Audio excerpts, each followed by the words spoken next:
ٹھیک ہے، خیریت سے ہیں؟ اللہ تعالیٰ کے احسان، آپ سنا کیسے ہیں؟ خیریت سے ہیں آپ؟ آج کافی دنوں کے بعد آپ سے ملاقات ہوئی ہے لائیو پہ. جی سر، جی تو سر.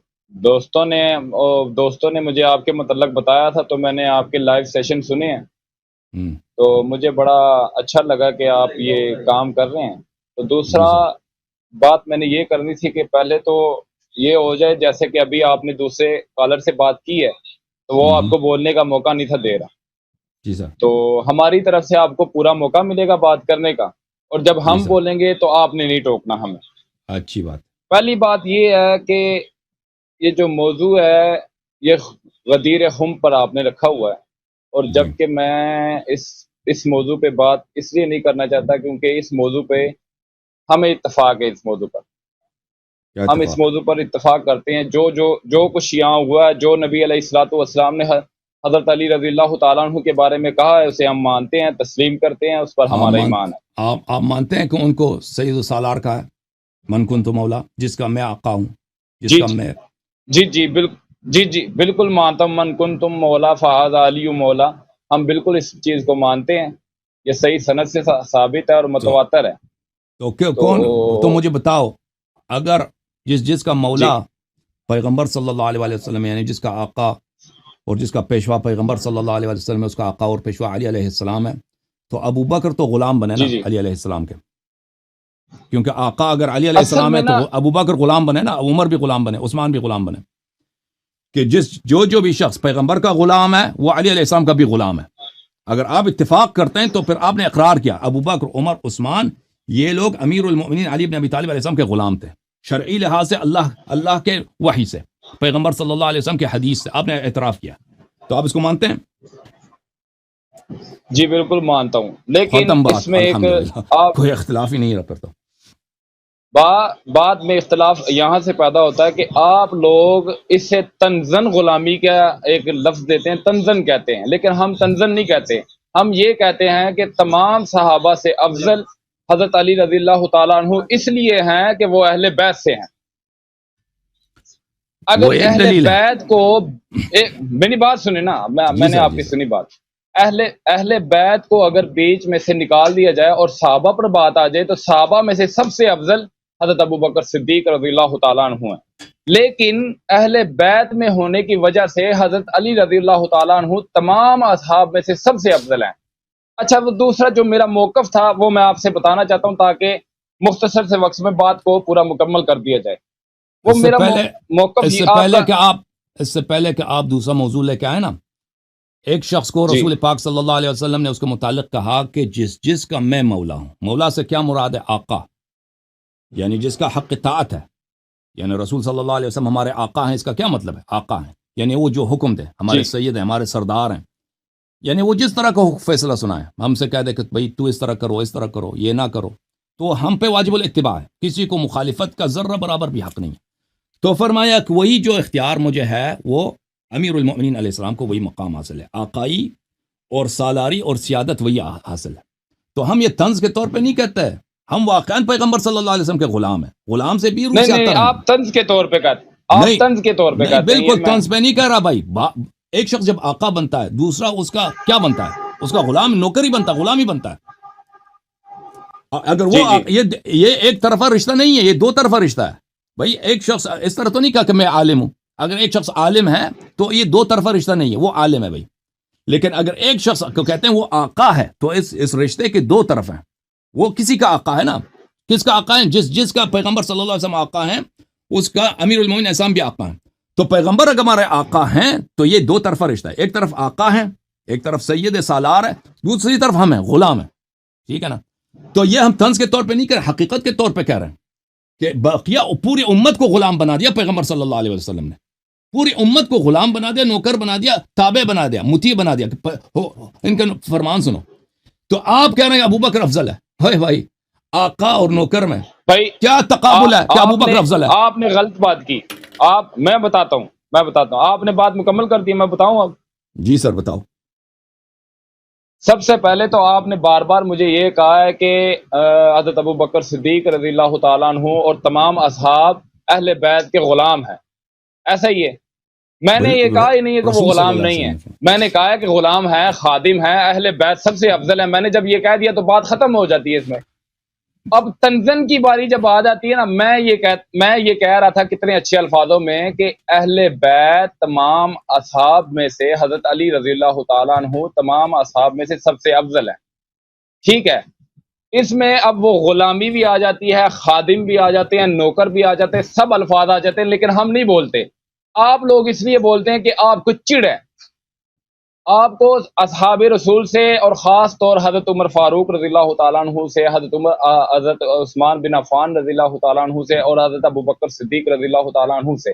اچھا، اب میں جس مقدمے کے لیے یہاں آیا ہوں آپ سے بات کرنے کے لیے، وہ اب ہے اگر چاہیں حضرت ابو بکر صدیق اب رضی آپ اللہ اسی تعالیٰ نقطے عنہ پہ کی خلافت. اسی آپ نے جو ابھی جو اعتراف کیا نا میرے بھائی کہ امیر المؤمنین جی جی علیہ الصلوۃ والسلام آقا ہیں، اور پیغمبر صلی اللہ علیہ وسلم نے نہیں فرمایا کہ یہ اس لیے کہ میرے اہل بیت میں سے ہیں اس لیے وہ آقا ہیں، فرمایا کہ یہ آقا ہیں. ٹھیک ہے نا، اللہ کے حکم سے، کیونکہ وہ نبی صلی اللہ علیہ وسلم کوئی چیز ڈیلیور نہیں کرتا، تبلیغ نہیں کرتا، نہیں سکھاتا، مگر یہ اللہ کا حکم ہو. وما ينطق عن الهوى ان هو الا وحي يوحى، اس طرح نہیں ہے کہ وہ اپنے سے بنا دے. تو یہ اللہ کے حکم سے، جب اللہ نے نہیں کہا کہ اس لیے کہ یہ وہ رشتہ دار ہے اس لیے وہ آپ کا آقا، یہ نہیں فرمایا. اللہ کے نزدیک یہ رشتہ داری وغیرہ یہ کوئی ملاک نہیں ہوتی. اللہ کے حکم سے وہ پوری امت کے مولا ہیں، اور اس امت میں شامل صحابہ بھی ہیں سب. اور یہ میں اگر آپ سمجھے نا کہ میں نے آپ کو اذیت کے طور پہ، طنز کے طور پہ نہیں کہا، حقیقت کے طور پہ کہا. پوری امت کے اختلافات حل ہو جائیں گے اسی بات کو، اگر آپ اسی بات کو جو ابھی آپ نے کہا مان لینا کہ امیر المؤمنین علیہ السلام آقا ہیں، ان کا حکم واجب الاتباع ہے پوری امت پر، من جملہ ابو بکر عمر عثمان، جس طرح رسول پاک صلی اللہ علیہ وسلم کا حکم. جی. تو اس سے ان کی خلافت باطل ہو جاتی ہے، خلافت بلا فضل ثابت ہوتی ہے امیر المؤمنین علیہ السلام کی. بالکل. کیسے؟ اب اگر اس سے زیادہ کیا واضح ہو کہ خلافت ابو بکر کی کیوں باطل ہوتی ہے؟ کیونکہ جب اس کا آقا موجود ہے، جب اس کا آقا موجود ہے تو اس کو حکم چلانے کی کیا نوبت؟ غلام کو کوئی ہے باری آتی حکومت کرنے کی؟ جب اس کا آقا موجود ہے، اس کا سالار موجود ہے، اس کا پیشوا موجود ہے، جی ہاں، جس کا اس کے حق اطاعت پر ہے، تو کیسے وہ اس کو حکومت کی باری آتی ہے کہ وہ اس پہ حکم چلائے؟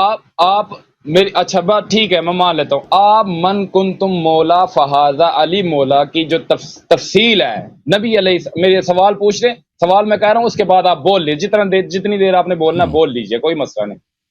نبی علیہ الصلوۃ والسلام کو ایسی کیا وجہ پیش آئی کہ نبی علیہ الصلوۃ والسلام کہا مولا علی علیہ الصلوۃ والسلام کو کہ یہ میرا دوست ہے، میرا آقا ہے، جو اس کی مخالفت کرے گا وہ میری مخالفت کرے گا، جو اس کی اطاعت کرے گا وہ میری اطاعت کرے گا.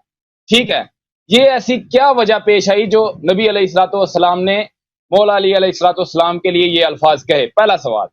دوسرا سوال، آپ نے کہا کہ جب آقا ایک انسان بن جاتا ہے تو دوسرے سارے غلام بن جاتے ہیں، اور غلام خلافت کا اہل نہیں رہتا، اس کی خلافت باطل ہو جاتی ہے. تو اس کو آپ ثابت کر دیں گے قرآن و حدیث کی روشنی میں. اس طرح آپ کی باتوں کی کوئی اہمیت نہیں ہے ہمارے پاس.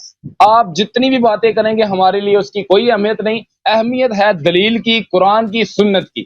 آپ ان سے ثابت کریں کہ اس بنیاد سے ان کی خلافت باطل ہو جاتی ہے تو مدعا ہی ختم ہو جاتا ہے. جی اس کی بولیں. وجہ پہلی وجہ کیا کہ کیوں رسول پاک صلی اللہ علیہ وآلہ وسلم نے کہا من کنت مولا فعلی علیہ السلام مولا؟ اس کی وجہ کیا ہے؟ تو ایک نقطہ نظر یہ ہے کہ صحابہ نے شکایت کیا تھا رسول پاک صلی اللہ علیہ وآلہ وسلم سے کہ ہمیں رنجش ہے آپ کے داماد سے. جی. تو رسول پاک صلی اللہ علیہ وآلہ وسلم نے سوچا کہ بھئی میں سب کا الگ الگ کیسے جواب دوں کہ ان کو منا دوں کہ بھئی ان سے ناراضگی نہ ہو آپ کی. تو انہوں نے سب کو جمع کر کے خطبہ بیان کیا. ٹھیک ہے نا، یہ ایک نقطہ نظر ہے، اور یہ نقطہ نظر کاملاً جھوٹ ہے. یہ نقطہ نظر پوری دنیا میں پھیلی ہوئی ہے، شرق میں جائیں، غرب میں جائیں، انگلش میں، عربی میں، اردو میں، بنگالی میں، ہندی میں، افریقہ میں، عرب میں، عجم میں، پاکستان میں اسی جھوٹ کو پھیلایا ہوا ہے. اس کی ایک حدیث بھی نہیں ہے، ایک حدیث بھی نہیں ہے، کسی صحابی کا قول بھی نہیں ہے، کسی تابعی کا بھی قول نہیں ہے. یہ ایک جھوٹ ہے جو بعد میں بنائی گئی ہے کہ وجہ صدور خطبہ غدیر کیا ہے کہ صحابہ نے شکوہ کیا تھا. ٹھیک ہے نا، آپ نے پوچھا نا، شاید آپ کے ذہن میں یہی بات ہے. تو یہ وجہ بالکل جھوٹ ہے. آپ کے پاس ایک ضعیف حدیث بھی نہیں ہے، صحیح حدیث تو چھوڑیں، ضعیف حدیث بھی نہیں ہے کہ رسول پاک صلی اللہ علیہ وآلہ وسلم نے اس لیے غدیر قوم میں یہ اعلان فرمایا تھا کہ صحابہ نے شکایت کی تھی. ایک ضعیف حدیث بھی نہیں ہے. ٹھیک ہے نا، جائے کہ ایک صحیح حدیث ہو. جو شکوے والی بات تھی وہ سنہ 8 ہجری کی ہے، وہ مدینے کی بات ہے، وہ خطبہ غدیر بھی نہیں تھا، وہ آپ صحابہ برید اسلمی کی حدیث ہے یا عمران بن حسین کی حدیث ہے، وہ گفتگو تھی آپس میں، یمن سے واپس آئے تھے، صحابہ نے شکایت کیا تھا، اسی وقت رسول پاک صلی اللہ علیہ وسلم نے مجلس میں ان کو ڈانٹا تھا، اور وہ بھی امامت کی دلیل ہے، کیونکہ اس میں یہ ہے علی ولی کل مؤمن من بعدی، کہ علی علیہ السلام میرے بعد ہر مومن کے ولی ہیں، وہ بھی امامت کی دلیل ہے، لیکن وہ اس کا خطبہ غدیر سے کوئی تعلق ہی نہیں ہے، وہ سنہ 8 ہجری کا واقعہ ہے۔ یہ مسئلہ بہت واضح ہے کہ امیر المؤمنین علیہ الصلوۃ والسلام جب رسول پاک صلی اللہ علیہ وسلم کے ساتھ غدیر میں تھے، وہاں پر یمن سے کوئی قافلہ نہیں آیا تھا، وہ سب لوگ حج سے واپس آ رہے تھے۔ بہرحال تو وجہ صدور خطبہ کیا ہے؟ وجہ صدور خطبہ یہ ہے کہ رسول پاک صلی اللہ علیہ وآلہ وسلم نے خود اپنی موت کی خبر دی ہے اسی خطبہ غدیر میں۔ خطبہ غدیر میں یہ مسلم میں موجود ہے، صحیح مسلم میں، یوشک ان یاتی رسول ربی فاجیب، کہ بہت قریب ہے کہ فرشتہ مرگ ملک الموت اللہ کی جانب سے آئے گا اور میں مر جاؤں گا۔ تو یہ واضح بات ہے کہ ان کی وفات کے فوراً بعد امامت کی ضرورت ہے، کہ امت کی لیڈرشپ کس کے ہاتھ میں ہو۔ اس کے علاوہ آپ کے ہاں متعدد کتب میں موجود ہے کہ اللہ کی جانب سے یہ حکم آیا، یا ایھا الرسول بلغ ما انزل الیک من ربک وان لم تفعل فما بلغت رسالته واللہ یعصمک من الناس ان اللہ لا یہدی القوم الکافرین۔ اللہ نے کا حکم آیا کہ اے رسول تبلیغ کیجئے، تبلیغ کی۔ اور در منثور میں یہ اسی آیت کے ذیل میں عبداللہ ابن مسعود کا قول ہے کہ ہم اس آیت کو اس طرح پڑھتے تھے رسول پاک صلی اللہ علیہ وسلم کے زمانے میں، یا ایھا الرسول بلغ ما انزل الیک من ربک فی علی، وہ بات جو ہم نے علی علیہ الصلوۃ والسلام کے متعلق آپ پہ نازل کی ہے، آیت کو ہم اسی طرح پڑھتے تھے، اس کو آپ تبلیغ کیجئے، تبلیغ کیجئے۔ تو یہ آیت وجہ صدور خطبہ کیا؟ اللہ کی جانب سے حکم، یہ رسول پاک صلی اللہ علیہ وسلم کی وفات سے 2 مہینے پہلے کی بات ہے، اور انہوں نے اپنی حجۃ الوداع اسی لیے کہتے ہیں کہ وہ مرنے لگے تھے، وفات پانے لگے تھے، اور لازمی بات ہے کہ وہ دنیا سے جب جا رہے ہیں تو ان کے بعد خلافت اور ان کے بعد جانشینی، ان کے بعد امت کا پیشوا کون ہوگا، یہ انہوں نے تعین کرنا تھا، یہ تعین کر لی، یہ میں نے بتا دیا۔ اب آپ کہتے ہیں نا، دوسرا سوال آپ کا یہ تھا کہ اس سے ابوبکر عمر کی خلافت کیسے باطل ہوتی ہے حدیث غدیر سے؟ واضح بات ہے بھائی، جب آپ نے مان لیا میرے عزیز، میرے بھائی، سوال آپ کا کتنا عجیب ہے، جب آپ نے خود اعتراف کیا کہ مولا کا مطلب ہے سید، مولا کا مطلب ہے آقا، مولا کا مطلب ہے پیشوا، آپ نے ابھی کہا، اب میں نے تو آپ سے پوچھا بھی تھا نا، مولا کا مطلب دوست بھی ہے، مولا میں نے تو مانا ہے، میں نے تو اس چیز سے انکار ہی نہیں کیا، میں تو مان رہا ہوں اس چیز کو۔ ابھی آپ نے جب شروع میں کہا تھا، آپ نے کہا تھا کہ ہم حدیث غدیر پہ بالکل آپ سے اتفاق کرتے ہیں، میں نے آپ سے پوچھا تھا کہ آپ مولا کے معنی کو مانتے ہیں؟ جی ابھی بھی میں کہہ رہا ہوں کہ میں اتفاق سالار ہے، آقا ہے، پیشوا ہے، تو آپ نے خود کہا کہ میں مانتا ہوں۔ جب رسول پاک صلی اللہ علیہ وسلم نے کہا ہے کہ جس کا میں آقا ہوں، جس کا میں پیشوا ہوں، جس پہ میرا فرمان چلتا ہے، امیر المؤمنین علیہ السلام اس کا آقا ہے، اس پر امیر المؤمنین علیہ السلام کا فرمان چلتا ہے، واجب الاتباع ہے۔ تو اس میں سب آ جاتے ہیں بھائی، آپ یا جو بھی مسلمان ہے، جو بھی اس امت سے ہے، جو بھی کلمہ گو ہے نا، کافر وغیرہ تو نہیں مانتے پیغمبر کو صلی اللہ علیہ وسلم کو، لیکن کافر کا بھی مولا پیغمبر ہے، کافر کا بھی آقا ہے، لیکن وہ مانتے نہیں ہیں۔ لیکن اس امت میں کم از کم جتنے لوگ مانتے ہیں نا، ان میں سب صحابہ آ جاتے ہیں، اس میں عشرہ مبشرہ آ جاتے ہیں، اس میں خلفاء آ جاتے ہیں، ابو بکر عمر عثمان آ جاتے ہیں، ان کا آقا پیغمبر ہے، رسول پاک صلی اللہ علیہ وسلم کا فرمان ان پہ واجب الاتباع ہے، اسی لیے امیر المؤمنین علیہ السلام کا فرمان منہ بمنہ ان پہ واجب الاتباع ہے۔ اس لیے ثابت ہو گیا کہ ابو بکر کا امام کون ہے، یہ میں دل آزاری کے طور پہ نہیں کر رہا بھائی صاحب، یہ رسول صلی اللہ علیہ وسلم کے کلام کا مطلب یہی نص صریح ہے کہ رسول صلی اللہ علیہ وآلہ وسلم جس طرح آقا ہیں، مولا ہیں، اسی طرح امیر المؤمنین علیہ السلام آقا و مولا ہیں، پیشوا ہیں۔ تو ابو بکر عمر کا کام ہے کہ ان کے اتباع کریں، ان کو خلیفہ نہیں بنایا پیغمبر نے، امیر المؤمنین علیہ السلام کو امام بنائے، مولا بنایا، پیشوا بنائے، تو ان کی خلافت بالکل باطل ہو جاتی ہے، بالکل جب ایک شخص کو، جب رسول پاک صلی اللہ علیہ وسلم نے ایک شخص کو پوری امت کا آقا بنا دیا ہے، تو کوئی دوسرا بغیر نسخ کے کیسے آقا بن سکتا ہے، کیسے امام بن سکتا ہے؟ اس کا آقا موجود ہے، اس کا پیشوا موجود ہے، تو لازمی بات ہے اتباع اسی کی کرنی، اس کی خلافت باطل ہے۔ جی سر پہلی تو بات یہ ہے کہ آپ کوشش کریں کہ یار لمبی تقریر نہ کریں، مختصر سا جواب دیں، لمبی تقریر نہ کریں، آپ کی بہت مہربانی ہوگی، کیونکہ تھوڑے سے وقت میں بہت سی چیزیں بیان کرنی، بڑی مہربانی ہوگی آپ جی۔ آپ نے ابھی جو آپ نے باتیں کی ہیں، اس میں آپ نے ایک بات کہی ہے کہ نبی علیہ الصلوۃ والسلام نے امامت کا اشارہ حضرت امیر المومنین مولا علی علیہ الصلوۃ والسلام کی طرف کیا تو وہ خلیفہ ہیں، ایسا ہی ہے؟ مولا کہا ہے، جی ہاں، حق اطاعت واجب کی ان کی، جی بالکل ایسے ہی ہے۔ نبی علیہ الصلوۃ والسلام، یہ ایک حدیث ہے میرے پاس، سامنے رکھتا ہوں، جس میں نبی علیہ الصلوۃ والسلام بیماری کی حالت میں تھے، تو انہوں نے، نبی علیہ الصلوۃ والسلام نے حضرت ابو بکر صدیق رضی اللہ تعالیٰ عنہ سے کہا کہ مرو ابا بکر فلیسلم بالناس، ابو بکر کو کہو کہ میرا مسلح سنبھال۔ اب اس سے مطلب ہم یہ بھی لے سکتے ہیں کہ حضرت ابو بکر صدیق رضی اللہ تعالیٰ عنہ کو نبی علیہ الصلوۃ والسلام نے خلافت پیش کر دی ہے۔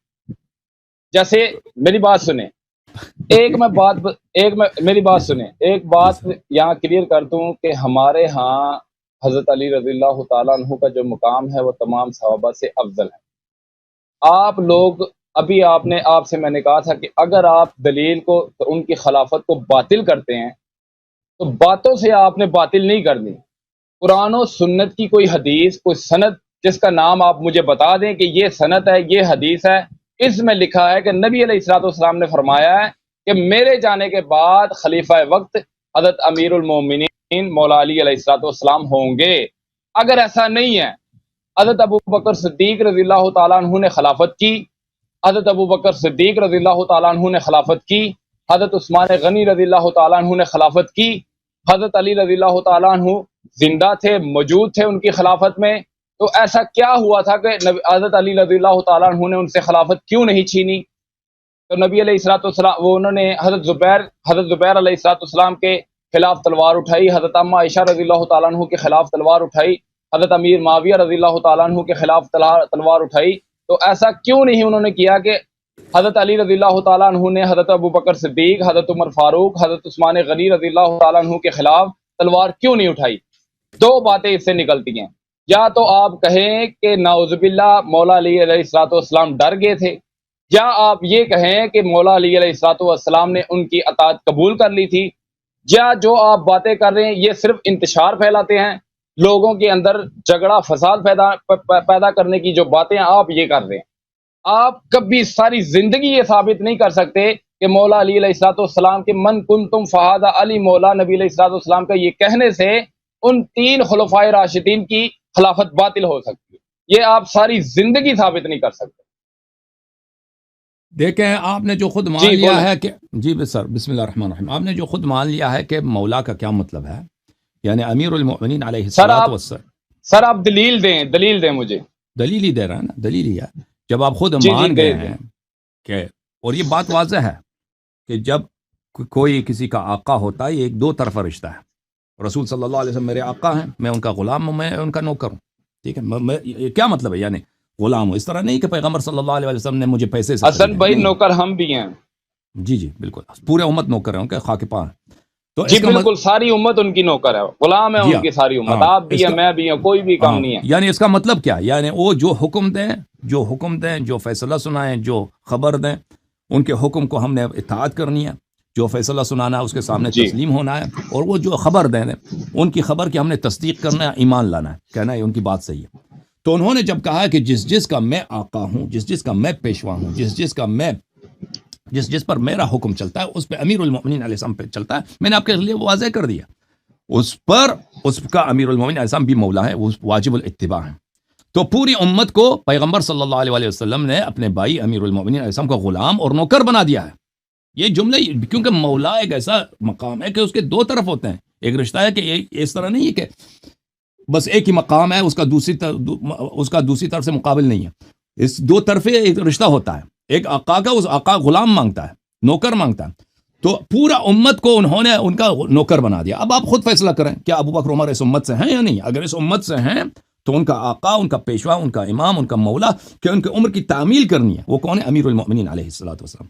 اب آپ نے جو ہے بات پیش کی ہے کہ آپ کی کتب میں موجود ہے کہ رسول پاک صلی اللہ علیہ وسلم نے کہا کہ ابو بکر نماز پڑھائیں۔ پہلی بات ہے، آپ کو پتہ ہونا چاہیے کہ آپ کی کتب ہم پہ حجت نہیں ہے، اپنے احادیث ہم پہ حجت کے طور پہ نہ لاؤ۔ دوسری بھائی یہ ہے کہ یہ جو ہے نا، ابو بکر کو کہہ دیں نماز پڑھائیں، تو اس سے ابو بکر کی عدالت بھی ثابت نہیں ہوتی، اب کچھ بھی ثابت نہیں ہوتا، حتیٰ کہ اس سے ابو بکر کا اسلام بھی ثابت نہیں ہوتا۔ کیونکہ آپ کے مذہب میں یہ بات بہت واضح ہے کہ فاسق کے پیچھے نماز پڑھنا جائز ہے آپ کے مذہب میں، یعنی فاسق کے پیچھے اگر نماز پڑھیں حرام نہیں ہے، بدعتی کے پیچھے نماز پڑھیں جائز ہے، مفتون کے پیچھے نماز پڑھیں جائز ہے، خسرے کے پیچھے نماز پڑھیں جائز ہے، اور حتیٰ کہ کافر جو حقیقت میں کافر ہوتا ہے ظاہر میں کہتا ہے میں مسلمان ہوں، اس کے پیچھے بھی نماز پڑھنا جائز ہے. کتاب الفصل فی الملل والنحل ابن حزم کی، اس میں موجود ہے کہ صحابہ نے مختار ثقفی کے پیچھے نماز پڑھی ہے. مختار ثقفی جو تھا وہ کون تھا؟ صحابہ نے حجاج ابن یوسف کے پیچھے نماز پڑھی. عبداللہ ابن عمر عباس حجاج ابن یوسف جو اتنا بڑا ظالم تھا، فاسق تھا، فاجر تھا، جو پوری امت اس کو جانتی ہے. مختار ثقفی کے متعلق روایت یہی ہے کہ آپ لوگوں کی کہ اس نے امامت نبوت کا ادعا کیا تھا. وہ کہتا تھا کہ میں نبی ہوں. تو جب اس کے پیچھے نماز ہو جاتی ہے تو اس سے کیا ثابت ہوا؟ ہم یہاں پہ آپ نے جب اس سے کچھ بھی ثابت نہیں ہوتا، ہم یہاں پہ اس سے ثابت نہیں ہوتا کہ اس کو رسول پاک صلی اللہ علیہ وسلم نے مسلمانوں کا امام بھی بنایا نا، وہ پیش نماز بنایا. پیش نماز تو چور کے پیچھے بھی آپ نماز پڑھ سکتے ہیں. اچھا، پھر آپ نے مجھ سے مطالبہ کیا کہ آپ مجھے حدیث دکھائیں کہ رسول پاک صلی اللہ علیہ وسلم نے کہا کہ امیر المومنین اصلا میرے جانشین ہے. بھائی صاحب، جب وہ کہتے ہیں اپنے حیات میں کہتے ہیں جی میں سن رہا ہوں کہ جس کا میں آقا ہوں، جس کا میں آقا ہوں وہ امیر المومنین علیہ السلام اس کے آقا ہیں، تو یہ واضح طور پر ہے کہ یہ رسول امیر المومنین علیہ الصلوۃ والسلام کے پاس وہی صلاحیت ہے کہ واجب الاتباع واجب الطاعہ ہونے کی جو رسول پاک صلی اللہ علیہ وسلم کا ہے کیا ہے. اور امت قیامت تک امت کے فرد پر واجب ہے کہ ان کے اتباع کریں. اچھا، اگر آپ صرف اگر ہمارے پاس خلافت والی حدیث نہ بھی ہوتی تو اس سے کوئی فرق نہیں پڑتا، لیکن ہمارے پاس ہے. ملاحظہ فرمائیں کتاب السنہ لابی بکر احمد ابن عامر ابن ابی عاصم جزء اول چاپ دار السمیعی، یہاں پہ ملاحظہ فرمائیے صفحہ نمبر 799 میں حدیث نمبر 1222 ابن عباس سے روایت کرتے ہیں انت منی بمنزلت ہارون من موسیٰ. رسول پاک صلی اللہ علیہ وآلہ وسلم نے قال علی علیہ السلام سے کہا کہ آپ کا منزلت وہی ہے جو ہارون کو، مجھ سے وہی منزلت ہے جو ہارون کو موسیٰ سے تھا. اور ہارون بنص قرآن کریم اخلفنی فی قومی، ہارون موسیٰ کا خلیفہ تھا. الا انک لست بنبی، لست نبیا، آپ نبی نہیں ہیں. وانت خلیفتی فی کل مؤمن من بعدی، اور میرے بعد ہر مؤمن پر آپ میرے خلیفہ ہیں، میرے جانشین ہیں. حاشیہ نمبر ایک دیکھو، حاشیہ نمبر 1 اسناد حسن، اسناد اس کی حسن ہے، حدیث حسن حجت ہوا کرتی ہے. اچھا، اس کے علاوہ میں آپ کو ایک اور حدیث دکھاؤں. یہ حدیث جو آپ نے پڑھی ہے اسے پورا کرے، یہ پوری حدیث پڑھے، آدھی نہ پڑھے، پوری حدیث پڑھے. آگے الفاظ پڑھیں نبی علیہ الصلوۃ والسلام نے کیا کہا ہے وہ پورے. اس کے بعد کوئی نہیں ہے، اس کے بعد ختم ہے، جملہ ختم ہے. دیکھیں یہ حدیث میں اب آگے پڑھاتا ہوں. انت منی بمنزلت ہارون من موسیٰ. آپ الفاظوں کے بہت بڑے کھلاڑی ہیں. میں نے آپ سے پہلے کہا ہے کہ دلیل سے ثابت کریں. آپ کی باتیں میرے لیے قابل قبول اور قابل حجت نہیں. آپ نے ثابت کرنا ہے تو ثابت دلیل سے ہوگی. آپ نے جو ابھی حدیث بیان کی ہے وہ بھی آدھی بیان کی ہے. لوگوں کو لعنت ہے اس پر جس نے حدیث، اگر حدیث سامنے نہ ہو نا کتاب صفحے پر تو آپ کہہ سکتے ہیں کہ میں نے سامنے نہیں پڑھی. یہ حدیث 1222 ہے. حدیث میں دوبارہ پڑھتا ہوں پوری حدیث پڑھیں. انت منی بمنزلت ہارون من موسیٰ الا انک لست نبیا وانت خلیفتی فی کل مؤمن من بعدی. قال ابو بکر جو اس کتاب کا مصنف، حدیث ختم ہو گیا. وحدیث السفینہ ثابت من جہت النقل. سعید ابن جمہان روا عن حماد ابن سلمہ والعوام ابن حوشب والحشرج. پھر اس کے بعد حدیث نمبر ہے 1223. میں نے حدیث پوری پڑھی ہے، آپ کہتے ہیں میں نے غلط پڑھی ہے. لعنت ہے اس پر جس نے حدیث میں سے کچھ کم کیا. غلط نہیں پڑھی، آدھی پڑھی ہے. غلط مجھ پر الزام نہ لگائیں. میں نے غلط کا آپ ہی کا کتاب ہے بھائی. میں نے آپ کو کہا ہے کہ آپ نے حدیث آدھی پڑھی ہے. غلط کا لفظ میں نے استعمال ہی نہیں کیا. کہاں آدھی پڑھی ہے؟ اچھا، مجھے موقع اب ایک دوسرا حدیث بھی سن لو. چلو سنائیں دوسری حدیث سنا لیتے ہیں.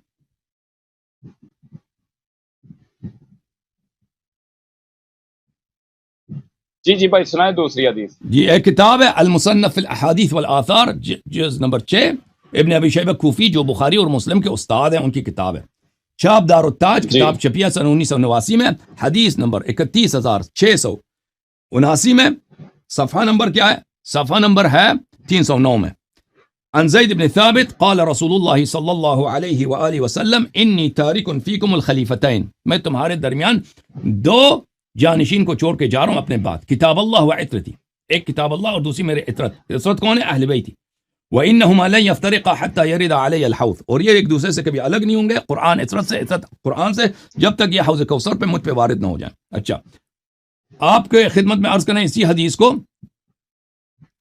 مسند جی احمد جی بن میں سن رہا حنبل ہوں. میں چاپ مؤسسۃ الرسالہ، اس کتاب کے محقق ہیں شیخ شعیب الارناؤط، جو کٹر قسم کے وہابی تھے، وہ دنیا سے چلے گئے. جز نمبر 35 چاپ مؤسسۃ الرسالہ. یہاں پہ ملاحظہ فرمائیے صفحہ نمبر 456 میں زید بن ثابت سے وہی سند ہے. اچھا، انی تارک فیکم خلیفتین کتاب اللہ حبل ممدود ما بین السماء والارض او ما بین السماء الى الارض وعترتی اہل بیتی. میں تمہارے درمیان دو جانشین چھوڑ کے جا رہا ہوں، ایک کتاب ہے، ایک میری عترت میرے اہل بیت. حدیث صحیح، یہ حاشیہ نمبر 1 ہے، حدیث صحیح. اور اس کے اہل بیتی کے بعد ہے وَإِنَّهُمَا لَن يَتَفَرَّقَا حَتَّى يَرِدَ عَلَيَّ الْحَوْض، کہ یہ ایک دوسرے سے جدا نہیں ہوں گے جب تک حوض کوثر پہ مجھ پہ وارد نہ ہو جائیں. ٹھیک ہے نا. پھر اسی کتاب میں صفحہ نمبر 512 میں زید بن ثابت سے روایت کرتے ہیں قال رسول اللہ صلی اللہ علیہ وآلہ انی تارک فیکم، میں تمہارے درمیان چھوڑ کے جا رہا ہوں. یہ تو وصیت ہے، چھوڑ کے جا رہا ہوں، دنیا سے جا رہا ہوں چھوڑ کے. یہ وصیت ہے، امت ان کے بعد کیا کرے؟ یہ وصیت آپ اور میرے لیے. خلیفتین، دو جانشین، کتاب اللہ اور اہل بیت. وَإِنَّهُمَا لَن يَتَفَرَّقَا حَتَّى يَرِدَ عَلَيَّ الْحَوْض جَمِيعًا. حاشیہ نمبر 2 حدیث صحیح، یہ حدیث بھی صحیح ہے. اوکے، تو آپ لفظ من کنت مولا جو ہے یہ جو ہے واضح ہے اس کی وجوب طاعت پر کہ یہ امت کے دیکھیں امام. آپ نے بول لیا، آپ نے جو حدیثیں بیان کی خلیفہ بھی ہیں بتا دیا. مجھے اب بولنے دیں، میں آپ کو بتاتا ہوں. بسم اللہ. میں بتاتا ہوں. پہلی حدیث آپ نے بیان کی جس میں آپ نے کہا ہے کہ وہ حدیث آپ نے جو پہلی جو دوسری حدیثیں آپ نے بیان کی ہیں کہ میں اور میرے عطر، یعنی کہ آپ نے کہا ہے کہ اہل بیت. یہاں پہ میں نے آج تک ساری زندگی نبی علیہ الصلوۃ والسلام سے صرف یہی سنا ہے کہ میں کتاب اللہ اور اپنی سنت تمہارے لیے چھوڑ کے جا رہا ہوں، اسے مضبوطی سے تھام لو. اور آپ نے وہ کتاب اللہ اور میری سنت کی جگہ میں آپ نے اہل بیت ڈال دیا. ٹھیک ہے. اب آپ نے جی آپ نے بولا ہے وہ کتاب میں نہیں ہے، میں 100% شور ہوں کہ وہ اس کتاب میں نہیں ہے. اصل میں آپ نے وہ جو پہلی حدیث بیان کی تھی کہ میرا اور تمہارا تعلق ایسا ہے جیسے ہارون کا موسیٰ کے ساتھ، ایسا ہی ہے. جیتا یہ عبارت تھا. جی، اب دوسری وہ پوری حدیث میں آپ بیان کر دیتا ہوں. میں نے آپ کو پہلے کہا کہ آپ لفظوں کے بہت بڑے کھلاڑی ہیں، یہ معصوم لوگوں کو ورغلانے کا آپ نے ٹھیکہ لیا ہوا ہے، بڑا اچھا. میں آپ کو اب بتاتا ہوں کہ وہ پوری حدیث کیا ہے. نبی علیہ الصلوۃ والسلام نے فرمایا کہ علی تمہاری میرے ساتھ نسبت ایسی ہے جیسے ہارون کی موسیٰ علیہ الصلوۃ والسلام کے ساتھ، مگر میرے بعد کوئی نبی نہیں ہوگا. اس سے مراد آگے جو حدیث کی باتیں ہیں نا وہ آپ لوگوں کو نہیں بتاتے. نبی علیہ الصلوۃ والسلام نے فرمایا جس طرح یہودیوں نے حضرت عیسیٰ علیہ الصلوۃ والسلام پر لعن طعن کی، ان کی والدہ پر لعن طعن کی، اور جس طرح وہ جہنم میں گئے ان لعن طعن کی وجہ سے، اور جس طرح عیسائیوں نے حضرت عیسیٰ علیہ الصلوۃ والسلام کو اللہ کی جگہ یا اللہ کا بیٹا بنا دیا، وہ بھی گمراہ ہوئے. اور اسی حدیث سے یہ مطلب نکلتا ہے کہ نبی علیہ الصلوۃ والسلام حضرت علی رضی اللہ تعالیٰ عنہ کو یہ کہہ رہے تھے کہ تمہاری وجہ سے دو گروہ جہنم میں جائیں گے، ایک جو تم سے بغض رکھے گا، جو تم سے نفرت کرے گا، اور دوسرا وہ جو تم سے محبت میں اس طرح ہو جائے گا، جو غلو کرے گا، جو تمہیں اللہ کی جگہ میں بٹھا دے گا. نبی علیہ الصلوۃ والسلام میری جگہ سے بھی بلند مقام دے دے گا، وہ تم سے محبت میں اتنا غلو کر دیں گے جو گمراہ ہو جائیں گے اور جہنم جائیں گے. یہ پوری حدیث ہے جو آپ لوگوں کو بیان نہیں کرتے. اور دوسری بات جو آپ نے بار بار ایک چیز مجھے بتائی ہے کہ حضرت ابو بکر صدیق رضی اللہ تعالیٰ عنہ اور حضرت عمر فاروق رضی اللہ تعالیٰ عنہ، حضرت عثمان بن عفان رضی اللہ تعالیٰ عنہ کی خلافت باطل ہے. حضرت ابو بکر صدیق رضی اللہ تعالیٰ عنہ کی خلافت ہمارے ہاں قابل قبول ہے اور قابل حجت ہے، اور جو صحیح سند سے ثابت بھی ہے. اور جیسا کہ آپ نے کہا ہے کہ میں آپ کی کتابوں کو نہیں مانتا، ایسے ہی بولا آپ نے حسن بھائی. آپ کے احادیث ہم پہ حجت نہیں ہے. جی ہاں، مطلب مانتے نہیں نا، حجت کا استعمال نہ کریں. آپ کہیں کہ میں مانتا ہی نہیں ہوں، ایسے نہیں مانتا جو اگر صحیح حدیث نہیں ہے نہیں صحیح حدیث نہیں کہ میں نے آپ کو پہلے کہا ہے کہ آپ لفظوں کے جادوگر نہ بنے میرے ساتھ. میں نے آپ کو کہا ہے کہ آپ ہماری احادیث کی کتب کو مانتے ہیں یا نہیں مانتے، یہ بتائیں. ان میں سے جو اہل بیت علیہ السلام کے مذہب کے موافق حدیث ہیں، اہل بیت علیہ السلام کے مذہب میں ان کی تائید ہے تو ان کو مانتے ہیں، باقی کو نہیں مانتے. وہ کیوں نہیں مانتے؟ کیونکہ رسول پاک صلی اللہ علیہ وسلم نے ابھی آپ کے سامنے میں نے پیش کیا ہے نا کہ رسول پاک صلی اللہ علیہ وسلم نے صحیح حدیث میں فرمایا کہ میں اپنے بعد دو جانشین چھوڑ کے جا رہا ہوں، خلیفتین، ایک کتاب اللہ جی ایک کتاب اللہ اور ایک میری عطرت میرے اہل بیت. آپ نے کہا کہ آپ نے زندگی ساری سنی ہے کتاب اللہ و سنتی، تو یہ یاد رکھیں میرے بھائی کہ یہ حدیث کتاب اللہ و سنتی نہ کتاب بخاری میں ہے، نہ مسلم میں ہے، نہ مسند احمد بن حنبل میں ہے، نہ کتاب اللہ آپ کا بلا کرے، نہ کتاب سنن ترمذی میں ہے، نہ سنن نسائی میں ہے، نہ سنن ابی داود میں ہے، نہ سنن ابن ماجہ قزوینی میں ہے، صحاح میں کسی میں نہیں ہے. یہ صرف ضعیف اسانید کے ساتھ آپ کے کتب میں موجود ہے. جو صحیح حدیث ہے صحیح سند کے ساتھ موجود ہے کتاب اللہ و عترت اہل بیتی ہے، اور یہ حجت ہے آپ پر، یہ آپ پہ حجت. اچھا اور سنت جو ہے اچھا سنت جو ہے رسول پاک صلی اللہ علیہ وسلم کی جانشین نہیں بن سکتا. سب جانتے ہیں سنت جو ہے رسول پاک صلی اللہ علیہ وسلم فرد ہیں، وہ امر کرتے ہیں، وہ نہیں کرتے ہیں، وہ دکھاتے ہیں. سنت فرد نہیں ہے، سنت اقوال ہے، افعال ہے، ان کے جو لوگوں کے حافظے میں ہے. سنت کچھ غلط ہیں، سنت کچھ ضعیف ہیں، سنت کچھ مردود ہے، سنت کچھ ان میں سے اس میں جھوٹی بھی ہو سکتی ہے. تو سنت کبھی رسول پاک صلی اللہ علیہ وسلم کی جگہ نہیں لے سکتی. ان کی جگہ ایک فرد ہونی چاہیے، اور وہ فرد اہل بیت طاہرین علیہم الصلوۃ والسلام ہے. ٹھیک ہے نا؟ تو جانشین جو ہے اہل بیت علیہ السلام. اچھا تو ہم کیوں نہیں مانتے ٹھیک ہے آپ کے حسن وہ احادیث جن کے اہل بیت علیہ السلام نے تائید نہیں کیا، اسی لیے نہیں مانتے کہ جانشین پیغمبر کا کون ہے؟ اہل بیت علیہ السلام. آپ کی کتاب سے ثابت کیا، آپ بھی یہی کریں، آپ بھی یہی کریں. وہ احادیث جن کے اہل بیت علیہ السلام نے تائید نہیں کیا آپ ان کو چھوڑ دیں، کیونکہ آپ کے مذہب سے ہم نے ثابت کر دیا کہ پیغمبر صلی اللہ علیہ وسلم کا جانشین کون ہے؟ اہل بیت علیہ السلام، امیر المؤمنین علیہ السلام. یہ آپ نے اپنی طرف سے ثابت کیا ہے، یہ آپ کی نہ کتب میں لکھا ہے، اور جو آپ نے یہ آپ نے مجھے حوالہ دیا ہے اس کتب کا کہ اس کتاب میں لکھا ہے، اس کتاب میں بھی ایسا نہیں لکھا ہوگا، مجھے پتا ہے. اسی ہر طرف یہی بات لکھی ہوئی ہے کہ میں یہاں سے جا رہا ہوں، میرے قرآن اور میری سنت پر عمل کرتے رہنا، اسے مضبوطی سے تھام لو، تم گمراہ نہیں ہوگے. یہی لکھا ہے، اہل بیت کا لفظ نہیں لکھا ہوا. اچھا عمار بن یاسر نہیں رضی اللہ لکھا تعالیٰ عنہ جو کی ابھی کوئی حدیث آ جائے. اچھا میری بات سنیں نا، آپ نے بول جی دیا، پھر آپ میری بات میں نہ بولیں. ابھی جو میں نے احادیث حضرت دکھائی عمار ہیں بن وہ آپ سمجھتے ہیں کہ میں نے کتاب میں گڑبڑ کیا؟ میں نے کتاب مثلا چھپوا ہاں دیا. ہاں ہاں آپ نے کیا ہے، کوئی مسئلہ نہیں. اب میری بات سنیں. اگر حضرت بعد میں آپ نے عمار حضرت چیک کیا اور یہ آپ کے کتب میں سے نکل آیا صحیح میں سند کے دوبارہ ساتھ، لائیو تو پہ آؤں گا، میں دوبارہ لائیو پہ آؤں گا اور آپ سے معذرت کروں گا، لائیو پہ آ اور کے معذرت ابھی کروں گا میں دوبارہ. آپ سے کہہ دیتا ہوں میرے بھائی کہ یہ جو حدیث کتاب اللہ و سنتی ہے، میں نے ایک دو دفعہ پھر کہتا ہوں کہ یہ نہ بخاری میں ہے، نہ مسلم میں ہے، نہ ترمذی میں ہے، نہ نسائی میں ہے، نہ مسند احمد بن حنبل میں ہے، نہ کتاب سنن ابن ماجہ میں ہے، اور نہ بھائی ان میں نہیں ہے. یہ سب صحیح، صرف صحیح ضعیف حدیث ہے، آپ نے ضعیف وہ سند کے ساتھ ہے. جو آپ صحیح نے حدیث ہے متواتر ہے، ٹھیک ہے وہ ثقلین ہے اور خلیفتین ہے.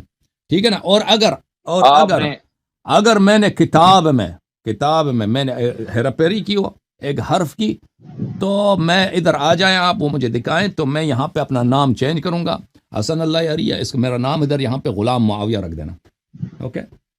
اچھا میری بات سنیں. سب سے پہلے پچھلی نشست میں آپ کی ایک چشتی سلسلے سے ایک عالمی دین سے ان کے ہوئی ہے، جس میں آپ نے کہا تھا کہ کوئی ابو بکر صدیق رضی اللہ تعالیٰ عنہ کی خلافت ثابت کرے یا ان کا ایمان ثابت کرے.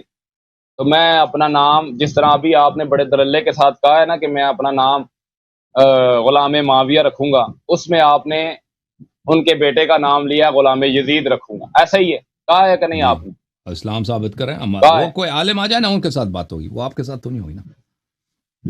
تو سر میں ثابت کروں گا نا. حضرت عمار رضی اللہ بسم تعالیٰ اللہ عنہ کریں. آپ کی نظر میں کیا حیثیت رکھتے ہیں؟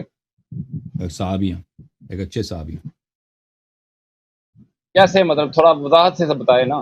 ایک اچھے صحابی ہیں، شیعہ تھے، اچھے صحابی تھے، رافضی تھے. شیعہ تھے، اچھے ثابت تھے. اچھا ان سے اگر ثابت کر دوں تو دکھائیں بھائی، دکھائیں. نہیں، ان سے اگر ثابت کر دوں تو اپنا نام ثابت غلام کریں بھائی. یزید رکھیں گے؟ چلیں آپ ٹھیک ہے، کسی آ جائیں بھی پھر. دلیل لے کے آئیں نا، صحیح دلیل لے کے آئیں جو ثابت ہو جائے. تو جی عمار سے لے کے آئیں، کسی بھی سے وہ ثابت ہو جائے تو دلیل لے کے آئیں. اصل میں دلیل لے بھی آؤں تب آپ نے کہنا کہ یہ آپ کی کتب کی، ہم نہیں مانتے سے. تو بھائی پھر ثابت، تو آپ پڑھو، دلیل پڑھو، ہم دیکھتے ہیں آپ کی دلیل کیا ہے بھائی. چلیں ٹھیک ہے، میں ابھی پڑھنے لگا ہوں دلیل. حضرت علی رضی اللہ تعالی عنہ نے، یہ بخاری کی حدیث ہے، ٹھیک ہے، اوکے. بخاری کی حدیث ہے 1700 حدیث ہاں نمبر. جب طلحہ زبیر اور عائشہ رضی اللہ تعالی عنہم بصرہ کی طرف روانہ ہوئے تو علی رضی اللہ تعالی عنہ نے عمار بن معاف یاسر کیجیے، اور حسن کس کتاب میں آپ نے بولا؟ بات بخاری، صحیح بخاری 7100. جب تک میری بات مکمل نہ ہو تو مجھے ٹوکنا نہیں، بیچ اوکے، بسم اللہ، نکال لیں آپ. بسم اللہ. جب طلحہ زبیر اور عائشہ رضی اللہ تعالی عنہم بصرہ کی طرف روانہ ہوئے تو علی رضی اللہ تعالی عنہ حضرت علی رضی اللہ تعالی عنہ نے عمار بن یاسر اور حسن ابن علی رضی اللہ تعالی عنہما کو بھیجا. یہ دونوں بزرگ ہمارے پاس کوفہ آئے اور ممبر پر چڑھے. حسن بن علی رضی اللہ تعالی عنہما ممبر کے اوپر سب سے اونچی جگہ تھے اور عمار بن یاسر رضی اللہ تعالی عنہ سے نیچے تھے. پھر ہم ان کے پاس جمع ہو گئے اور میں نے عمار رضی اللہ تعالی عنہ کے یہ کہتے سنا کہ عائشہ رضی اللہ تعالی عنہ بصرہ گئی ہیں اور خدا کی قسم وہ دنیا اور آخرت میں نبی کی پاک بیوی ہیں، لیکن اللہ تبارک و تعالی نے تمہیں آزمایا ہے تاکہ جان لو کہ تم اس کے لیے اطاعت کرتے ہو یا حضرت عائشہ رضی اللہ تعالی عنہ کی. اچھا، یہ اب ہو گئی حضرت عائشہ رضی اللہ تعالیٰ عنہ کی مسلمان اور ایمان ثابت کرنے والے حضرت عمار بن یاسر رضی اللہ تعالیٰ عنہ تھے، ٹھیک ہے، جو آپ کے لیے بہت زیادہ نیک صحابی تھے، ہمارے لیے بھی ہیں، اس میں کوئی شک نہیں. اب جب کہ حضرت عائشہ رضی اللہ تعالیٰ عنہ مومنین ہو گئی ہیں اور مسلمان ہو گئی ہیں، آپ پہلے مانتے نہیں تھے، اب مانیں گے انشاءاللہ. اب یہ حضرت عائشہ رضی اللہ تعالیٰ عنہ سے ایک حدیث ہے بخاری کی 2009، ٹھیک ہے. رسول اللہ صلی اللہ علیہ وسلم نے فرمایا جس دن رمضان کے راتوں میں بیدار رہ کر نماز تراویح پڑھی اور ایمان اور ثواب کی نیت کے ساتھ اس کے اگلے تمام گناہ معاف ہو جائیں گے. ابن شہاب نے بیان کیا کہ پھر نبی کریم صلی اللہ علیہ وسلم وفات ہو گئے اور لوگوں کا یہی حال رہا، الگ الگ اکیلے اور جماعتوں سے تراویح پڑھتے تھے. اس کے بعد ابو بکر رضی اللہ تعالیٰ عنہ کے دور خلافت میں اور حضرت عمر رضی اللہ تعالیٰ عنہ کی ابتدائی دور میں خلافت بھی ایسا ہی رہا. اب تیسری حدیث سنیں، وہ بھی میں آپ کو بیان کر دیتا ہوں، بخاری صحیح ہوگی انشاءاللہ. آپ سمجھتے ہیں اس سے ثابت ہوتا ہے؟ میں ثابت کروں گا نا، ذرا بولنے تو دو ہی نہیں یار، پھر آپ کو موقع دوں گا، آپ بول لیں گا، پھر اس کے بعد بات ختم کر دیں. بھائی آپ کسی عالم دین کو لے کے نا تو اس سے گفتگو ہو جائے. اپنے کسی مولانا سر جب حضرت، میری بات سنیں، آپ نے پہلے مجھے کہا ہے کہ ہم عمار بن یاسر رضی اللہ تعالیٰ عنہ کو ایک اچھا شیعہ صحابی مانتے ہیں. عمار کو مانتے ہیں نا، بخاری کو نہیں مانتے نا. ہاں بالکل مانتے ہیں نا یار، اس کی بات نہیں مانتے، اس کو مانتے ہیں، اس کی بات نہیں مانتے. اس کی بات ثابت ہو جائے تو مانتے ہیں نا. بخاری سے اس کی بات ہمارے لیے ثابت نہیں ہوتی. اور بھائی میں نے آپ کو دلیل نہیں دی، آپ کو چیک کریں دلیل. میں 2 منٹ صبر کر لیتا ہوں، چیک کر لیں آپ. اگر آپ کسی جج کے پاس گئے نا اور آپ نے کہا کہ فلانا گاڑی میری ہے، وہ فلانا گھر میرا ہے، تو آپ نے، وہ جج نے کہا کہ دلیل لے کے آؤ، آپ نے ایک ایسے دلیل لے کے آئے، وہ جج اس کو قبول نہیں کرتا. جج کہتا ہے یہ نقلی دلیل ہے، تو یہ نقلی ڈاکیومنٹ ہے، تو اسے آپ نے ثابت کیا کچھ؟ سر میں نے آپ سے ثابت کیا، آپ نے اپنی زبان سے کہا ہے کہ عمار بن یاسر رضی اللہ تعالیٰ عنہ ایک نیک اور شیعہ صحابی تھے، ایسے ہی بولا نا آپ نے. اور سر آپ نے کہا تو ہے نا حسن بھائی، عمار تو صحیح ہے نا. حسن بھائی میں نے پہلے عمار ادھر ہیں، میری بات سنیں، عمار کی بات الفاظوں کے کھلاڑی نہ بنے آپ. میں نے آپ سے کہا ہے کہ میں آپ کو بھی بولنے کا ٹائم دوں گا، مجھے بھی بولنے کا ٹائم دے. آپ نے اپنے الفاظ اپنی زبان سے کہا ہے کہ عمار بن یاسر رضی اللہ تعالیٰ عنہ اچھے اور نیک اور شیعہ صحابی تھے، ایسا ہی بولا نا آپ نے. جب وہ ان کو مانتے ہیں، ان کی باتوں کو نہیں مانتے آپ. پھر آپ نے مجھے کہا کہ دلیل سے ثابت کرو گے تو میں مان لوں گا. میں نے آپ کو ایک دلیل دی ہے جس سے یہ ثابت ہوتا ہے، کیونکہ آپ لوگ حضرت عمہ عائشہ رضی اللہ تعالیٰ عنہ کو بھی مسلمان نہیں مانتے، ٹھیک ہے. میں نے ان کی دلیل سے یہ ثابت کیا ہے کہ حضرت عمہ عائشہ رضی اللہ تعالیٰ عنہ مسلمان تھے. پھر حضرت عمہ عائشہ رضی اللہ تعالیٰ عنہ ہی یہ کہتے ہیں کہ جب نبی علیہ الصلوۃ والسلام بیمار تھے تو نبی علیہ الصلوۃ والسلام نے حضرت عمہ عائشہ رضی اللہ تعالیٰ عنہ کو کہا کہ ابو بکر کو کہو کہ میرا مصلی سنبھال. مصلی سنبھالنے کا مطلب یہ ہوتا ہے کہ حضرت ابو بکر صدیق میں ایمان بھی ہے اور انہیں خلافت کا اشارہ بھی کیا ہے، جو بخاری میں بھی ہے اور یہ مشکات میں بھی ہے. اور آپ اس چیز کو اب نہیں مانتے تو میں کیا کروں؟ یہ تو پھر بات کا کوئی سرا نہیں نہ ہوتا. آپ شیعہ حضرات کی کتابیں ہو رہا ہے، دین بھی ہو رہا ہے، آپ نے اہل بیت کو پکڑا ہے، تو باقی صحابہ کا کیا کرنا ہے پھر؟ انہوں نے ان کے ساتھ زندگی گزاری ہے، ان کے ساتھ عمریں گزاری ہیں. میں نے آپ سے پہلے یہ کہا تھا کہ صحیح ہے حضرت صحیح ہے علی بھائی. رضی اللہ تعالیٰ عنہ کے دور میں جب خلافت انہیں ملی تو انہوں نے ان سے کیوں نہیں بھائی چھینی؟ آپ ابھی سن لو تم، وہ خلافت نہیں نہیں میری بات سنیں، چینی. باقی میری بات سنیں.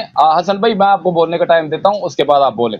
میں نے آپ سے کہا تھا کہ حضرت ابوبکر صدیق رضی اللہ تعالیٰ عنہ، عمر فاروق، عثمان تعالیٰ عنہ کو خلافت ملی، اب باطل ہے. تو جب باطل تھی تو نبی علیہ الصلوۃ حضرت علی رضی اللہ تعالیٰ عنہ، حضرت عمر فاروق رضی اللہ تعالیٰ عنہ کی عمر میں چیف جسٹس رہے. حضرت ابوبکر صدیق رضی اللہ تعالیٰ عنہ کی حضرت ابوبکر صدیق رضی اللہ تعالیٰ عنہ کی خلافت میں بھی چیف جسٹس رہے. انہوں نے، میرا سوال یہ آپ سے بنتا ہے کہ انہوں نے ان سے یہ خلافت کیوں نہیں چھینی، جبکہ آپ کہہ رہے ہیں کہ خلافت کے حقدار وہ ہیں کیونکہ نبی علیہ الصلوۃ والسلام نے کہہ دیا آقا ہیں، مولا ہیں، سب کچھ ہیں. اس حدیث کو ہم مانتے ہیں، لیکن اس کا مطلب آپ غلط نکالتے ہیں. آپ سے بس یہ میں پوچھنا چاہتا ہوں کہ آپ دو لفظ بولیں، دو الفاظ. یا علی علیہ الصلوۃ والسلام نعوذ باللہ من ذالک ڈر گئے تھے، انہیں مجبوراً ان کی ابتداء کرنی پڑی، ان کی اطاعت کرنی پڑی، یا کوئی اور ایسا معاملہ نہیں ہوا تو آپ پھر جھوٹے ہیں، میں سچا ہوں. جی بولیں. آپ تقریر جی نہیں کرنی، تھینک مختصر سی بات کرنی. آپ جی آپ میرے بھائی مجھے بتائیں کہ پیغمبر صلی اللہ علیہ وسلم افضل تھے یا علی علیہ السلام افضل تھے؟ نبی علیہ الصلوۃ والسلام. تو نبی کریم صلی اللہ علیہ وسلم جب مکے میں ہیں، ٹھیک ہے نا، مکے میں ہیں، وہاں پہ بتوں کی پوجا ہو رہی ہے. خانہ کعبہ اتنا شریف مقام ہے، خانہ کعبہ کے اندر، اس کے اوپر، اس چھت پہ، ادھر دیوار وغیرہ سب بتیں 300 سے زیادہ بت وہاں پہ تھے، لوگ پوجا کرتے تھے، ٹھیک ہے نا. تو نبی کریم صلی اللہ علیہ وآلہ وسلم وہاں پہ کیوں انہوں نے تلوار اٹھا کے ان کو منع نہیں کیا؟ کیا وہ ڈر گئے تھے؟ پھر رات کی تاریکی میں انہوں نے اپنی بچی کو، اپنی بیٹی، ان کے بیوی تو کوئی نہیں تھی اس زمانے میں، بیوی وفات ہو چکی تھی، حضرت خدیجہ رضی اللہ تعالیٰ عنہ سلام اللہ علیہ. اپنی بیٹی جو ان کی چھوٹی بچی ہے، ان کو کفار کے درمیان چھوڑ کے اپنے بستر پہ امیر المؤمنین علیہ السلام کو سلا کے خود رات کی تاریکی میں چلے گئے غار میں، ٹھیک ہے نا. وہاں پہ 3-4 دن غار میں رہے، پھر وہاں سے آرام سے کسی کو پتہ نہ چلے چپ کے چلے گئے مدینہ منور. تو وہاں پر آپ مجھے بتائیں پیغمبر صلی اللہ علیہ وسلم کیا ڈر گئے تھے؟ اپنی زندگی پہ ڈر رہے تھے؟ بتاؤں؟ ابھی بتا، سوال ختم ہو تو بتا دینا. وہاں پر انہوں نے تلوار کیوں نہیں اٹھایا؟ بھائی کہہ دیتے کہ بھئی یہ سب تمہارے خدائیں سب باطل ہیں، تلوار اٹھا دیتے، بتوں کو گرا دیتے بھائی، اور کہتے ہیں جو بھئی یہاں پہ مقابلہ کریں گے، بھئی یا مرنا ہے یا جینا ہے. وہاں چھوڑ کے کیوں ہے؟ بچی کو بھی چھوڑ دیا، رات کی تاریکی میں وہ غار میں چھپ جانا، ادھر سے مدینے چلے جانا. بھائی یہ بتا دینا بھائی، اب یا تو کفار حق پہ ہیں یا رسول صلی اللہ علیہ وسلم ڈر گئے، ٹھیک ہے نا. چلے میں بتا ہاں دیتا ہوں. جیسے میں نے آپ سے پہلے کہا تھا کہ آپ لفظوں کے بہت بڑے جادوگر ہیں. لوگوں کو یہاں ایسے لفظوں میں گھیر لیتے ہیں نا، وہ انسان جو ہے نا، جو سامنے آپ کا مخالف ہوتا ہے، وہ پریشان ہوتا ہے کہ یار میں اس کو اب کیا جواب دوں. حسن بھائی آپ اچھا میری بات سمجھے نہیں. آپ نے بڑے اچھے طریقے سے یہ کہہ دیا ہے کہ نبی علیہ الصلوۃ والسلام وہ کفار تھے، تو انہیں مکے میں جب انہوں نے بت رکھے تھے، ان سے وہ انہوں نے بت نہیں ہٹائے تو کیا وہ ڈر گئے تھے؟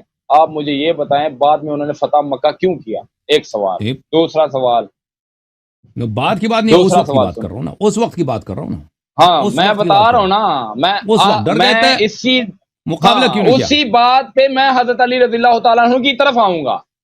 آپ کی اسی بات سے میں حضرت اوکے علی رضی اللہ تعالیٰ عنہ کی طرف سے آؤں گا. ٹھیک ہے. صحیح ہے. اب آپ 3 منٹ بات آپ نے کریں، مجھے اب کہا ہے اب کہ دوسرے لوگ بہت انتظار کر رہے ہیں. 3 منٹ میں بات ختم کریں، پھر میں اگلا کال لوں گا، ٹھیک ہے ٹھیک ہے نا ٹھیک ہے. بھائی؟ 3 میں مختصری بات ٹھیک کرتا ہوں، آپ ٹھیک. تقریر کرتے ہیں، میں نہیں کرتا. ہم، آپ نے کہا ہے کہ وہ ڈر گئے تھے. میں نے آپ سے بہت سادہ سا آسان سا سوال پوچھا ہے، آپ مجھ سے نہ پوچھیں. یہ مقدمہ آپ کا ہے، ہمارا نہیں ہے. ہم یہ نہیں کہتے کہ حضرت علی رضی اللہ تعالیٰ عنہ پہلے خلیفہ تھے، دوسرے وہ تھے، تیسرے وہ تھے، چوتھے یہ تھے. آپ کا یہ مقدمہ ہے، ہمارا نہیں. میں آپ کے کسی سوال کا جواب دے نہیں ہوں، آپ میرے سوال کے جواب دیں، کیونکہ یہ مقدمہ آپ لوگوں کا، ہمارا نہیں ہے. ہم حضرت ابوبکر صدیق رضی اللہ تعالیٰ عنہ کو خلیفہ اول مانتے ہیں.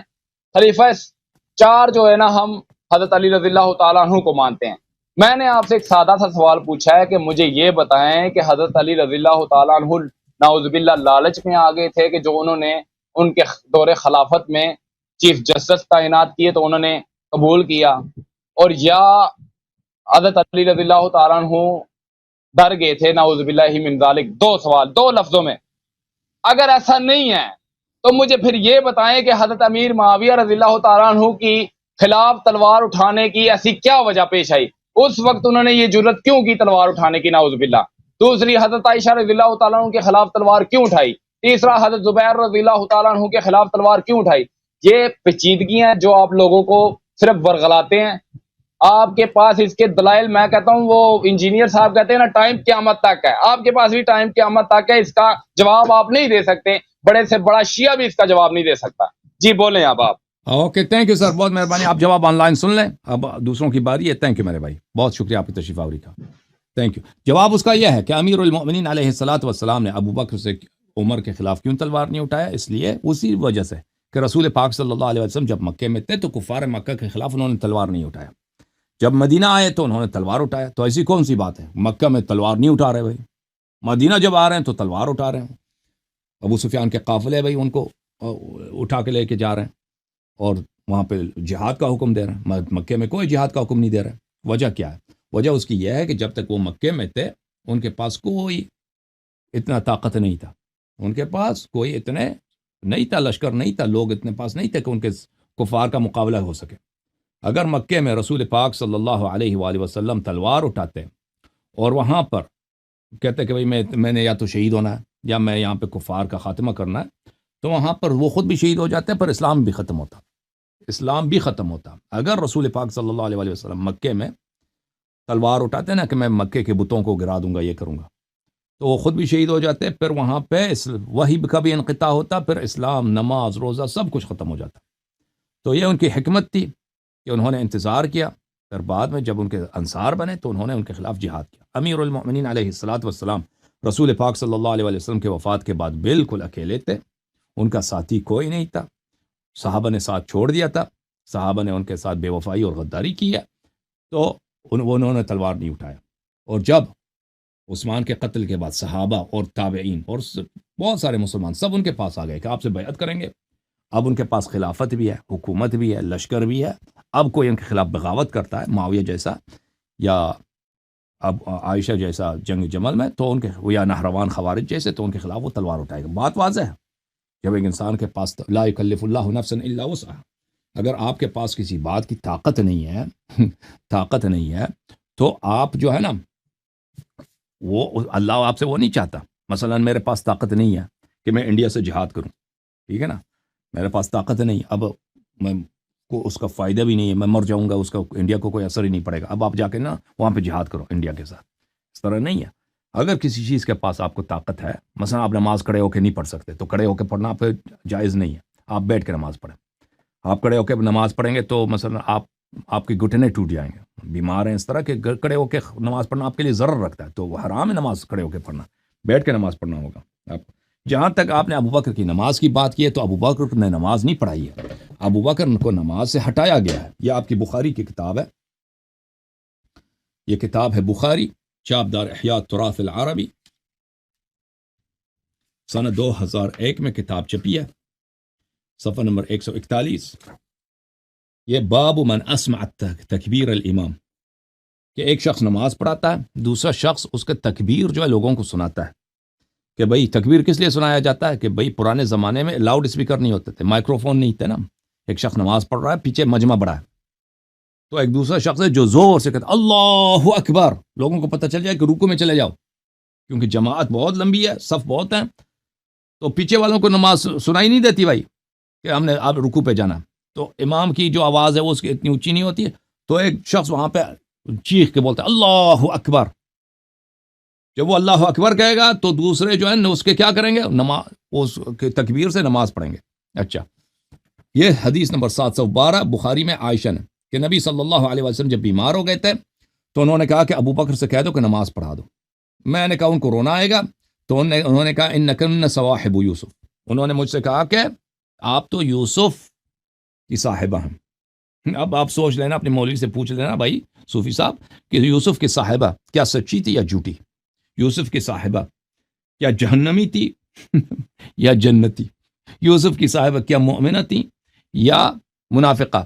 یہ آپ تو اپنے مولویوں سے پوچھ لینا. اور نبی کریم صلی اللہ علیہ وسلم کا کلام سچ ہوتا ہے، جھوٹ ہی نہیں ہوتا. یہ آپ کی بخاری میں ہے، ٹھیک ہے نا، اسی حدیث میں جس میں آپ نے کہا کہ ابو بکر نماز پڑھا دے. تو فصل ابو بکر نے لوگوں کو نماز پڑھانا شروع کیا. وخرج النبی صلی اللہ علیہ وآلہ یہاد بین رجلین. نبی کریم صلی اللہ علیہ وسلم نے جب دیکھا کہ ابو بکر نماز پڑھا رہا ہے تو آ گئے بھائی, خود آ گئے, اور وہ چل بھی نہیں سکتے. وہ دو مردوں کے درمیان کھینچے جا رہے تھے. نبی کریم صلی اللہ علیہ وسلم کو ایک فضل بن عباس اور امیر المؤمنین علیہ السلام نے کندھوں کے نیچے سے اٹھایا, اور وہ خود نہیں چل رہے, اتنی شدید بیماری ہے, اور ان کو لے کے آئے. اچھا, کأنی انظر الیہ یخط برجلیہ الارض. میں دیکھ رہا ہوں کہ نبی کریم صلی اللہ علیہ وسلم کی جو قدم مبارک ہے, وہ انسان چلتا ہے نا, پیر اٹھاتا ہے, قدم اٹھاتا ہے, قدم اٹھاتا ہے, قدم زمین پہ رکھتا ہے. لیکن اگر آپ کسی کو کندھوں کے نیچے سے اٹھا کے لے کے آ رہے ہیں اور وہ خود چل نہیں سکتا, تو اس کے پیر کیا ہوتے ہیں, زمین پہ لکیر بناتی ہیں. اس کے پیر زمین پہ خط بناتی ہیں, لکیر بناتی ہیں, ٹھیک ہے نا, کیونکہ آپ اس کو کھینچ کے لا رہے ہیں. اٹھا کے اس کے پیر زمین سے ٹچ ہوتے ہیں تو زمین پہ لکیر بن جاتی ہیں. تو عائشہ کہتی ہیں کہ میں نے دیکھا کہ رسول پاک صلی اللہ علیہ وسلم کو دو آدمیوں نے بازو کے نیچے سے پکڑا ہوا ہے, اٹھا کے لے کے آ رہے ہیں, اور ان کے پیر جو ہے زمین پہ خط بنا رہی ہیں. خط بنا رہا, ٹھیک ہے نا, اچھا, خط بنا رہا یخط. فلما رآہ ابو بکر ذهب يتأخر فاشار الیہ. ابو بکر کو جب رسول پاک صلی اللہ علیہ وسلم نے جب تشریف لائے تو ابو بکر پیچھے جانے لگا, پیچھے چلا گیا کہ میں اس کا جو جہاں پہ صف میں اس کا اپنی جگہ وہاں پہ چلا گیا, چلنے لگا. رسول پاک صلی اللہ علیہ وسلم نے کہا کہ ادھر نماز پڑھو. تو ابو بکر فتأخر ابو بکر جو ہے پیچھے ہٹ گیا. وقعد النبی صلی اللہ علیہ وسلم الی جنبہ. رسول پاک صلی اللہ علیہ وسلم ابو بکر کے ساتھ بیٹھے ہیں. وہ ابو بکر یسمع الناس تکبیرا. ابو بکر جو ہے لوگوں کو تکبیر سنا رہے تھے.